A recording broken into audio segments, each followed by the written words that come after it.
Hello বন্ধুরা, আজকে বানিয়েছিলাম নিরামিষ সোয়াবিনের তরকারি। সোয়াবিন একটু পেঁয়াজ রসুন ছাড়া কিন্তু ভালো লাগে না, কিন্তু এইভাবে যদি একবার নিরামিষভাবে বানানো যায় খেতে কিন্তু দুর্দান্ত লাগে।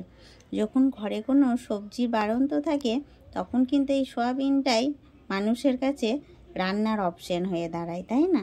তো যাই হোক, আজকে আমাদেরও ঘরে একটু সবজি বাড়ন্ত থাকায় ছিল ঘরে সোয়াবিন, আর আমার ছেলে মেয়েরা সয়াবিন খেতে ভীষণ পছন্দ করে। তো ভাবলাম নিরামিষ হয়েছে তো কী আছে, একটু ভালো করে অন্যরকমভাবে বানাই, তাহলে ছেলে মেয়েরা ভীষণ পছন্দ করবে।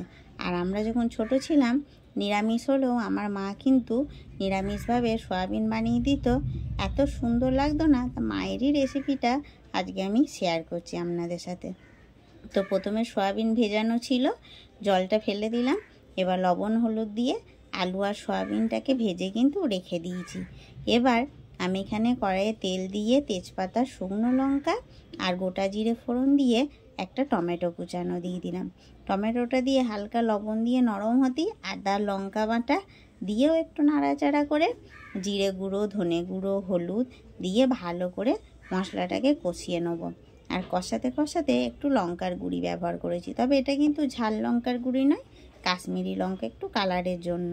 তো এবার ভেজে রাখা সয়াবিনটা দিলাম। সয়াবিনটা দিয়ে খানিকক্ষণ নাড়াচাড়া করবো। আর এখানে এখন আর লবণ দিচ্ছি না, কারণ মশলা কষানোর সময় আবার সয়াবিন আলু ভাজার সময় সবেতেই লবণ দেওয়া ছিল, তাই লবণ দিচ্ছি না।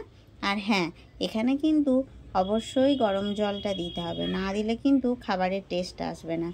এবার দিয়ে দিলাম সামান্য একটু লবণ, দিয়ে ঢাকা দিয়ে যতক্ষণ না সেদ্ধ হবে সেদ্ধ করে নেবো আলুটা।